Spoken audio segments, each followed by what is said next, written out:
Let's learn how to read sheet music. First, we have to learn the names of the musical notes.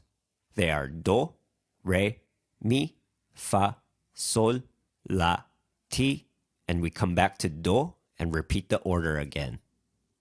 You can also write the notes with the alphabet.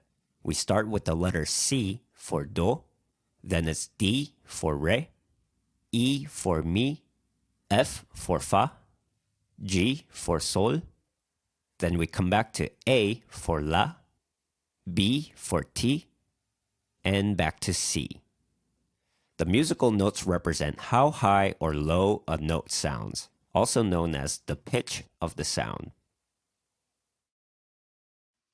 The sheet music is a writing system that represents the musical sounds with symbols.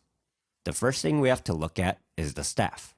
The staff has 5 lines and 4 spaces in between the lines. The staff line also represents 2 important aspects of music. From left to right represents the passage of time, and the 5 lines and the 4 spaces represent the different notes. If the note is higher on the staff, the higher the pitch, and vice versa. If the note is lower on the staff, the lower the pitch. A note can either be on the line or in the space between the 2 lines, and the order will always alternate between a line and a space, and a line and a space, and so on. For example, if the note here in the space is a C, then the next note, which is a D, will be here on the line above. Then the next note, E, will be right here in the next space up, and so on.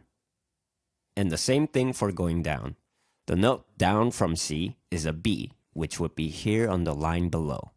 And below B, which is an A, will be here on the space.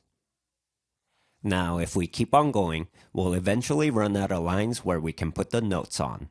And when that happens, we start putting imaginary lines called ledger lines above or below the staff in order to write more notes.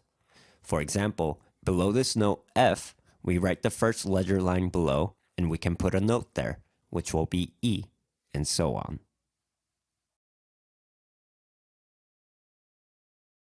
Now, some instruments are naturally high-pitched, like the violin, and some are low-pitched, like the cello.